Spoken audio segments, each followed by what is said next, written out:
ئەم کاتتان باش من کامەران حاج عومەر لەگەڵ هاوکارانم لە باسی ڕۆژ ئەم جارە بە دوواداچوون دەکەین لەسەر بازاڕی دەرمان لە هەرێمی کوردستان دەپرسین پاش بڕیارەکەی ئەنجومەنی وەزیرانی هەرێمی کوردستان سەبارەت بە قەدەغەکردنی دەرمانی قاچاغ و دەرمانی کوالیتی نزم لە نێو دەرمانخانەکان و لە نێو نەخۆشخانەکانی هەرێمی کوردستان بەکوێ گەیشتووە بڕیارەکەی ئەنجومەنی وەزیران سەبارەت بەم پرسە چێ لێی قازانجمەند بووە و چێ لێی زەرەرمەند بووە هاوڵاتیان لەم بارەیەوە چی دەڵێن یاریدەدەری پزیشکان و دەرمانساز و سندیکای پزیشکان و سندیکای دەرمانسازان و کوالیتی کۆنتڕۆلی دەرمان لەم بارەیەوە ڕایان چییە لەگەڵمان بن.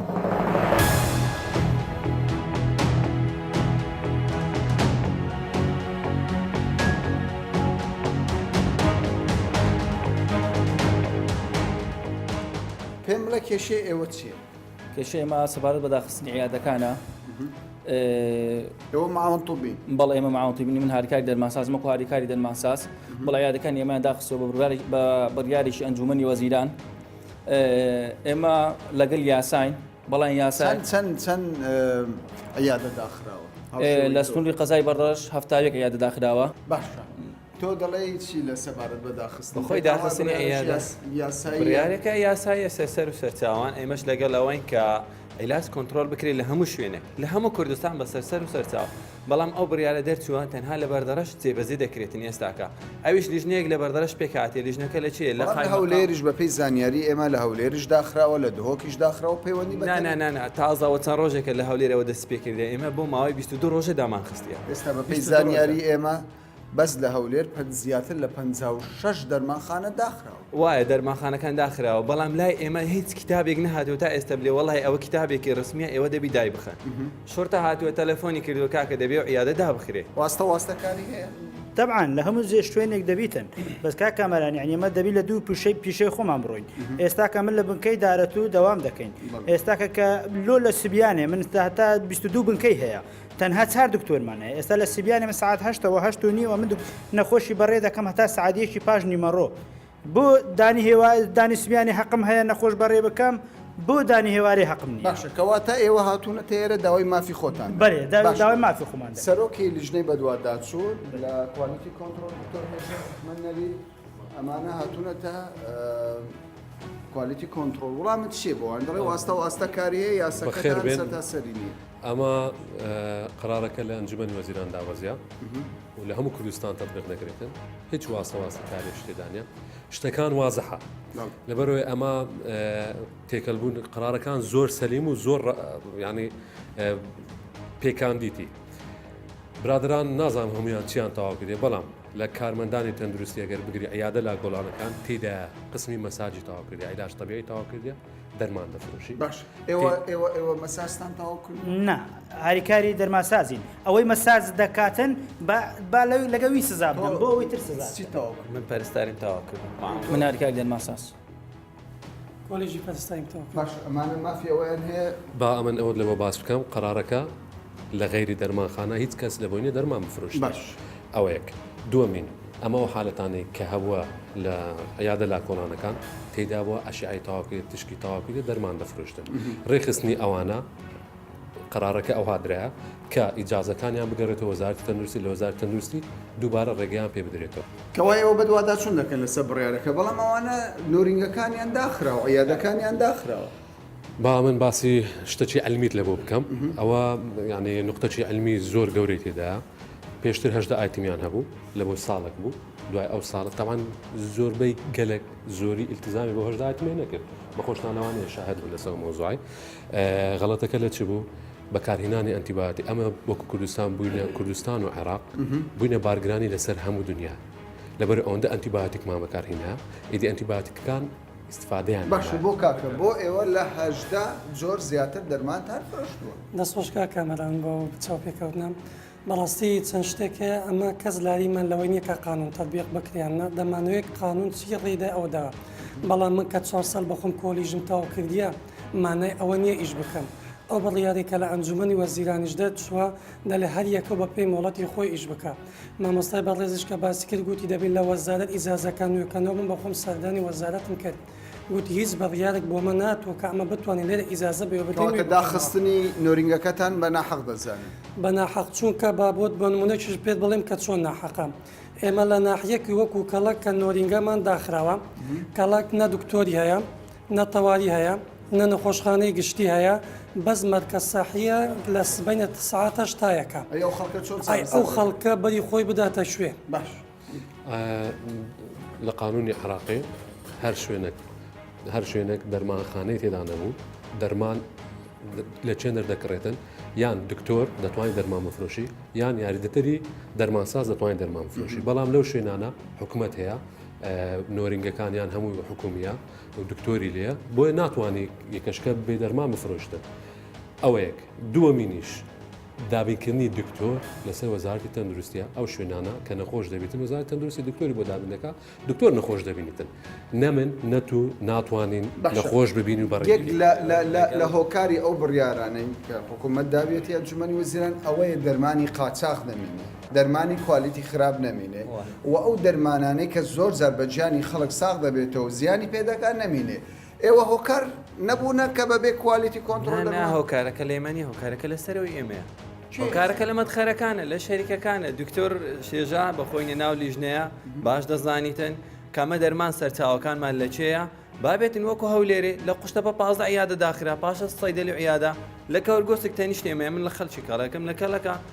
دە 12 عیادە هەمووی داخرا عیادە و سەیدەلی هەموو دەرمانی زیادە ڕۆیان فرۆشت بوو هەمووی غەرامە کرا بە پێ یاسا بۆ هەمووان. یاسا بۆ هەمووانە کێشە نیە بەڵام کێشەکەی ئێمە نادیارە علامە دیستیفامە هەتاکو ئێستاکە.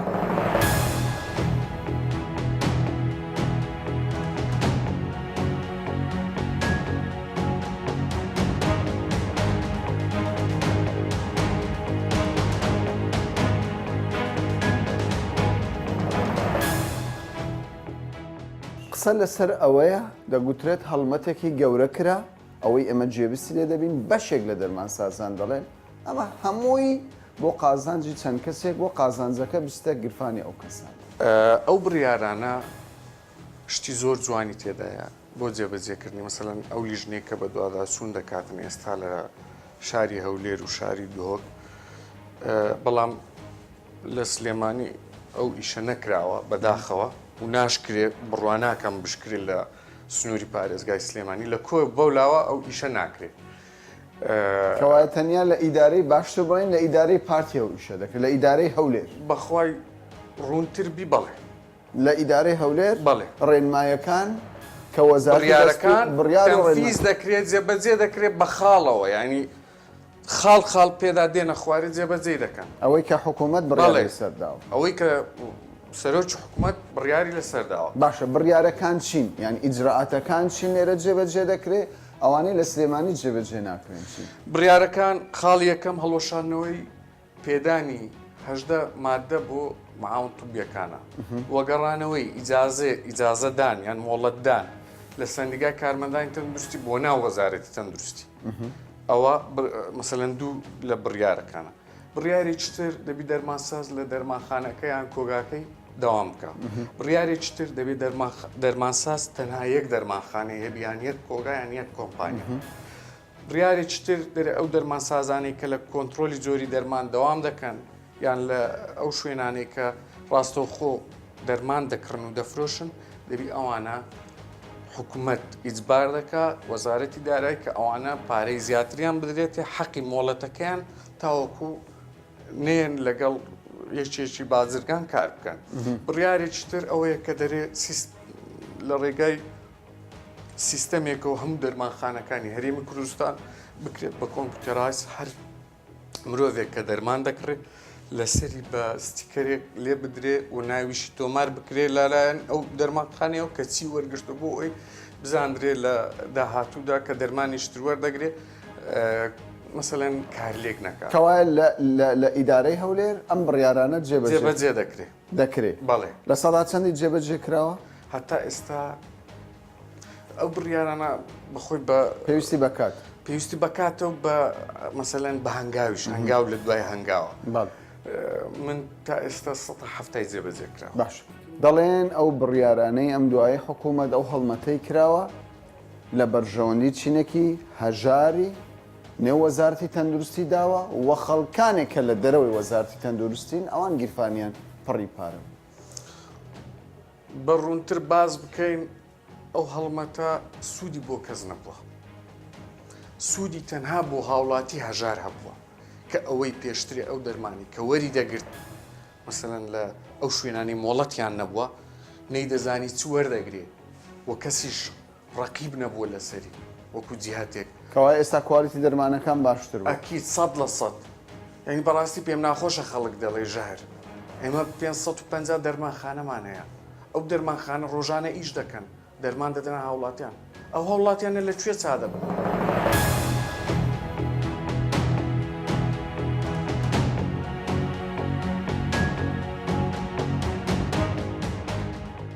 لە نێو هەرێمی کوردستان زیاتر لە 182 کۆمپانیە جۆر بە جۆر هەیە کە ئەرکیان هێنانی دەرمانە لە دەرەوەی هەرێمی کوردستان بۆ نێو شار و باژێڕەکانی کوردستان. ئەمەی کە ئێستا دەیبینن ژمارەی زۆر لەو دەرمانانەیە کە بە قاچاق هاتۆتە هەرێمی کوردستان و بەشێکیش لەو دەرمانانە لە دەرمانخانەکان بە کوالیتێکی زۆر خراپ دەرمانەکان هێنراون تەنانەت ئەو دەرمانە کە هاوڵاتی ئەو دەرمانەی کڕیوە ناوەڕۆکی دەرمانەکە شتێکە بەڵام لە ئەسڵدا ناونیشانی دەرمانەکە شتێکی ترە. ئێمە لە کوالیتی کۆنتترۆلین ئەمە بەشێکی زۆر لەو دەرمانانەیە کە لێرە دەستی بەسەردا گیراوە تەنانەت ئەمە تەنەکەی هەنگوینە بە ناوی هەنگوین هاتۆتە کوردستان بەڵام بەس ناوی هەنگوینە خوا دەزانێ ناوەکەی چی ئەمە کوالیتی کۆنتترۆل دەستی بەسەرداگرتووە لە 4 ڕێگا یا 5 ڕێگا دەرمان دێتە هەرێمی کوردستان ئەمانەی دەیبینین هەموو دەرمانە. لە باشووری عێراق دەرمان دێتە شارەکانی هەرێمی کوردستان لە ڕێگای فڕۆکەخانەوە لە ڕێی سووریاوە لە ڕێی تورکیاوە لە ڕێی ئێرانەوە دەرمان دێتە هەرێمی کوردستان بەشێکیشیان بە قاچاق دێت بەشێکیشیان بە فەرمی دێ پشکنین لە دەواازەکانی سنووری دەکرێت. ئەوەی کە زۆر جێگای سەرنجە ئەوانەی کە دەیبینن من بە ئەنقەس بێرە داهاتوم بۆ ئەوەی بەرچاوڕوونیتان بدەمێ کامانە هەموو دەرمانی ساختن و ئەو دەرمانانە دەرمانێکن کە زیانی هەبووە بۆ مرۆڤ و کوالیتی کۆنتترۆل بە دوواداچوونی کردووە دەستی بەسەر ئەو دەرمانانە داگرتووە.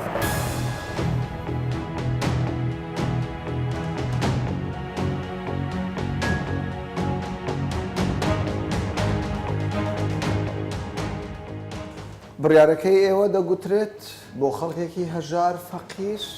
ینی قوربەسەری بووە بێکار کەوتون بۆ خەڵکێکیش کە پێشتر ینی تیجارەتیان بە دەرمان کردەوە بۆ ئەوان باش بوو. ئەو قسانێکە دەگوترێت دوورە لە ڕاستی لەبەرەوەی لە سەرەتادا حەز دەکەم پێت بڵێم ئەو بڕیارانێک کە دراوە هەمووی لە بۆ خزمەتی هاوڵاتیان بووە. ئێمە بڕیارەکانی ئەنجومەنی وەزیران کە دراوە بۆ ئەوەی دەرمانی ساختە نەمینێ دەرمانی تەزویر نەمینێ دەرمانی بە قاچاق نەمینێ و ئێمە هەر شوێنێک بەبێ فەرق و جیاوازی بگرە لە دەرماخانە بگرێ لە کۆمپانیا بگرێ لە کۆگای دەرمان بگرێ لە شوێنی نایاسایی فرۆشتنی دەرمان ئێمە کارەکانی خۆمان ئەنجام داوە و بەدڵنیاییەوە هەموو ئەو شوێنانەی کە باسم کردووە لە هەر شوێنێک لەو شوێنانە سەرپێچی ئاسایی کرابێت ئێمە لەوێ بوونە و کارەکانی خۆمان ئەنجام داوە و دراونەتە بەدادگا یاخود ئەوانە با بڵێن کاری پێبژاردنیان پێ ئەنجام دراوە و ئەوەی جێی بەڕاستی دڵگرانیە کە چەند کەسانێک وا باز دەکەن بیاننەهوو ئێمە ئەو کارانەی کە پێبژاردنانێک کە دەیکەین تەنها بۆ چەند کەسێکە لە ناو بەڕێوەبەرایەتەکەمان یاخود بۆ ئەو لیژنەیە ئەو قسانە دوورە لە ڕاستی ئێمە وەکو بەڕێوەبەرایەتی کۆنتترۆل جۆری دەرمان و وەکو وەزارەتی تەندروستی ئێمە کار بە ڕێنمایەکانی وەزارەتی دارایی دەکەین کە بە ژمارە 1462 لە 27/12/2017 ئێمە باز دەکەین و هەر پارەیەکەش وەرگیرابی لە هەر کەسێک بە وەسلی 37 ئەلیف کراوە کە دەبێتە داهاتی کۆتایی لە بۆ حکوومەتی هەرێمی کوردستان و تەنانەت نە لە بۆ بەڕێوەبەرایەتی کۆنتترۆلی جۆری دەرمان و پێداویستی پزیشکی لە هەرێمی کوردستان یاخود وەزارەتی تەندروستی لە بۆی نییە تەنها و تەنها 1 دیناریش لەو پارەی سەر بکات یاخود کاریشتری پێ ئەنجام بدات. ئێمە قسەمان لەسەر ئەو بڕە پارەیە نییە کە ئێوە وەری دەگرن و سەرچاوەکەشی دەستە چی قسەی ئێمە لەسەر ئەوەیە یعنی ئێمە زانیاریمان هەیە کۆمەڵێک یاریدەدەری پزیشکی نۆرینگەکانیان داخراون و ژمارەشان یەکجار زۆرە بەڵام دەتوانن بڵێن کە ئەوانەی دەرمانسازن و سەرپێچیان کردووە چەند دەرمانخانەیەکیان داناوە چەند نمونەی لەم شێوەیەتان داخستووە لە هەولێر لە دهۆک لە سلێمانی ئێمە وەک باسمان کرد لە هەر شوێنێک لەو شوێنانە سەرپێچی کرابێت ئێمە لەوێ حازرین و لەوێن دەر کارەکانی خۆمان ئەمە ئەنجام داوە بۆ نمونە بگرە لە دەرمانخانە بگرە لە کۆگای دەرمان بگرە لە کۆمپانیاکانی دەرمان بگرە لە شوێن ناسایی فرۆشتنی دەرمان بەڵام ئەوان دەڵێن بۆ خەڵکی فەقیرە ئەوانەی کە دەستەڵاتدارن توانیان هەیە ئێستاش کاروبارەکان بەڕێوە دەبن و تەنانەت دەرمانی لە دەرەوەی کوالیتی کۆنتڕۆلیش دەفرۆشن ئەو قسانێکە دەگوترێ دوورە لە ڕاستی لەبەرەوەی ئێمە وەکو بەڕێوەبەرایەتی کۆنتڕۆلی جۆری دەرمان کە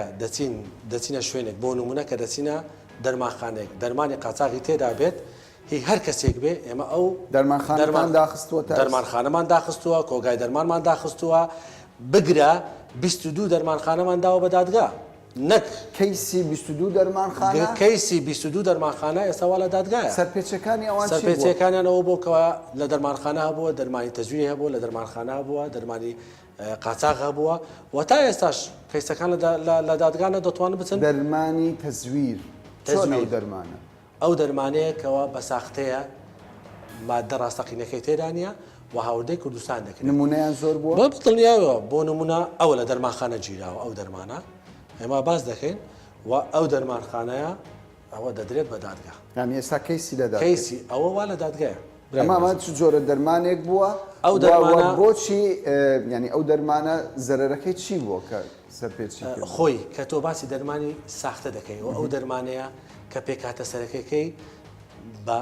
تێدانە بۆ نمونە ئێمە باس لە پاراستامۆل دەکەین کە لای زۆربەی خەڵکو هاوڵاتیان ئەو دەرمانە دەیناسنەوە ئەگەر هاتوو 500 میلیگرام پاراستولی تێدا نەبێت بەس گەچی تێدا بێ تۆ چەند بیخۆی بەیسیفادەیە بەڵام ئەگەر تیای بێ ئەوە تۆ باشە دکتۆر چێنە ئەوانەی دەرمان دەهێنە کوردستان ینی ئێمە بە دووادا چونمان کردووە بەشێک دەڵێن ئێمە ناتوانین بۆ ینی بۆ تەلەڤیزیۆن قسە بکەین دەڵێن خەڵکانێکی بەهێسن بەرپرسن ئەوان بازرگانی بە بازاری دەرمان دەکەن هەر کەسانێک کاری قاچاقی ئەنجام دابێت یاخود کاری ساختەکاری ئەنجام دابێت و ئێمە دەستمان بەسەداگرتی بێت دراوەتە بە دادگا و 22 کەیس لە ئێستادا لە دادگایە لەسەر ئەم بابەتانە ئەوە مانای ئەوەی کارەکانی خۆمان بەدڵنیاییەوە و تەحەداش دەکەم ئەگەر کەیسێک هەبێت خەڵکانێک بڵێن فلانە کەس ئەو شەی کردووە و کوالیتی کۆنتڕۆل نەیداوە دادگا بابێ ئێوە سکاڵە وەردەگرن سکاڵە وەردەگرین و چەندی سکاڵەشمان وەرگرتووە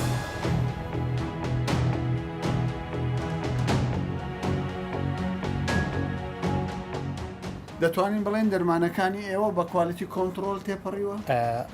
ئێستا دوای ئەوەی لێژنە دروست بووە بەڵێ دەتوانین بڵێم هەموو دەرمانەکانی من بە کوالیتی کۆنتڕۆل تێپەڕیوە و فەحسی کوالیتی کۆنتڕۆلی وەزارەتی تەندروستی هەرێمی کوردستانی هەیە باش ئەو کاتێک کە هاوڵاتیەک دێ دەرمانێک دەکڕێ لەوە دەپرسێستی کەری کوالیتی پێوە یاخودنا تازە وای لێ هاتوو خەڵک دەپرسێ بەڵام پێشتر خەڵک ئەوەندە گرنگی بە کوالیتی دەرمان نەدەدا ئەوەی کە گرنگی پێدا تەنها نرخ بووە وەکو بەسیط پێت بڵێم دەرمان دەبێت سەلامەت بێت ئیش بکات کوالیتی بەرز بێت نرخی گونجاو بێت بەڵام بەداخەوە لێرانە زیاتر خەڵکەکە بەس لە دوو خاڵی چارەمە کە پێویستە سەرەتا سەلامەت بێت دوایی کار بکات بەرزترین کوالیتی هەبێت بەڵام ئێستا لەگەر ئەو لوجنانەکە دروست بووە لە شاشەکان دەبینێتن سەرگەردانیەک هەیە لە بواری دەرمان ئێستا خەڵک دەپرسێتن لە بواری ستیکەری کوالیتی کۆنتڕۆل کە حەقی خۆیەتی ئەو دەرمانی وەری دەگرێت باشترین کوالیتی هەبێت کارەکانی ئێوە باش بۆ وای کردووە دەرمانی قاچاق کەم بێت لە بازاردا وەکو کاری سەیدلی من باش بووە گشتی باش بووە بەڵام هەندێک نەخۆش سەرگەردان بووە بە تایبەتتر ئەو نەخۆشانەی کە دەرمانەکانیان وەکالەتیان نیە لە هەرێمی کوردستان واتە ئەو دەرمانە لە نەخۆشێک پێویستی پێەیە بەڵام کەسی هاوردەکار وجودی نیە لێرانە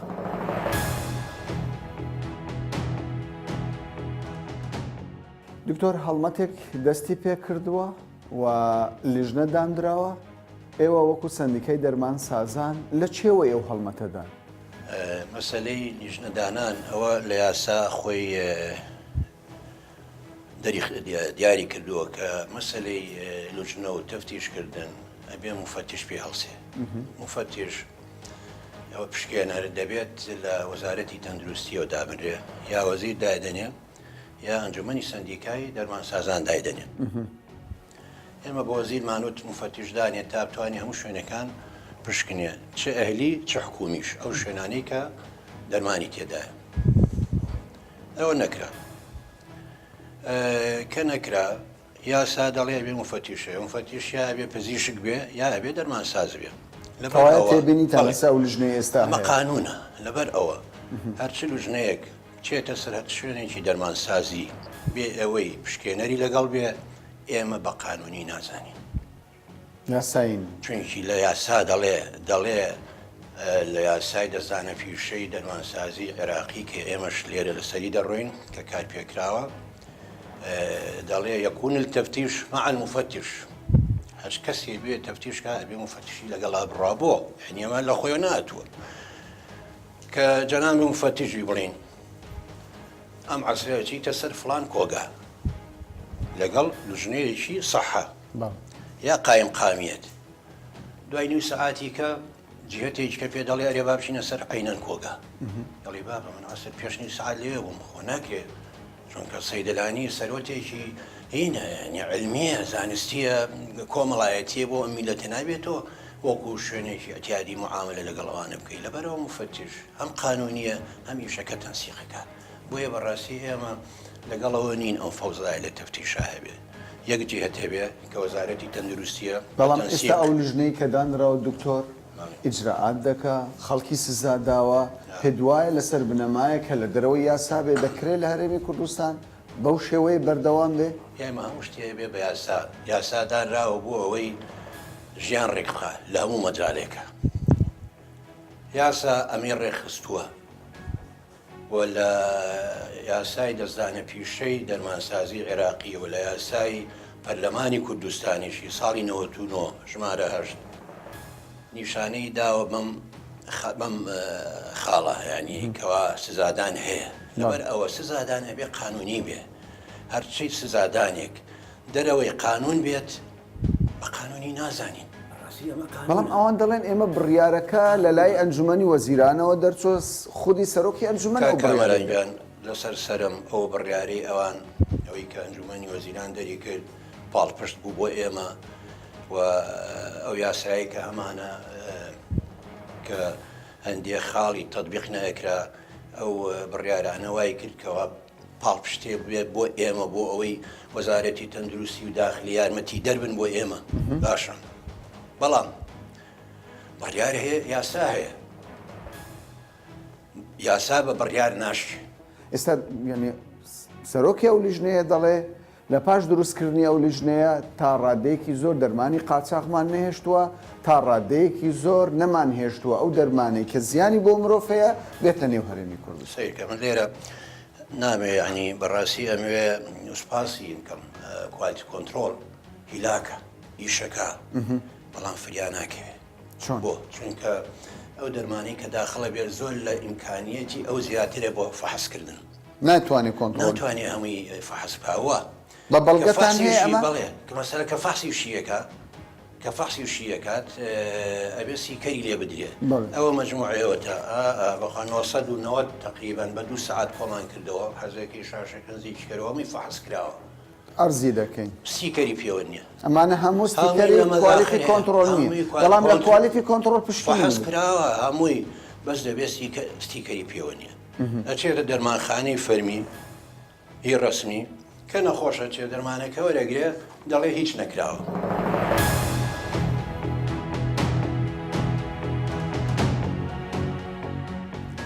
بوونی دەواازەیەکی زۆری سنووری بۆ هێنانی دەرمان بە شێوەی قاچاق یان بە شێوەیەکی نایاسایی بۆ نێوهەرێمی کوردستان و تێوەگلانی بەشێکی زۆر لە خەڵکان لە دەرەوەی کەرتی تەندروستی لە بازاری دەرمان و کڕین و فرۆشتنی دەرمان ئەمە وای کردووە ئەو لیژنەیە کە پێک هاتووە لەسەر بڕیاری ئەنجومەنی وەزیرانی هەرێمی کوردستان ئەرکەکەی قوڕس بێ و نەتوانێت تەواوی ئەو ڕێنمایی و بڕیارانەی کە دراوە جێبەجێ بکات بەڵام هەموو کارمەندانی بەشی تەندروستی و ئەوانەی لەو کەرتەدا کار دەکەن پێیان وایە هەنگاوەکەی حکوومەت و کەرتی تەندروستی و کوالیتی کۆنتترۆلی دەرمان هەنگاوێکی باشە وەک دەستپێکێک بۆ چارەسەرکردنی کێشەی دەرمان لە نێو هەرێمی کوردستاندا تا باسێکی دیکە و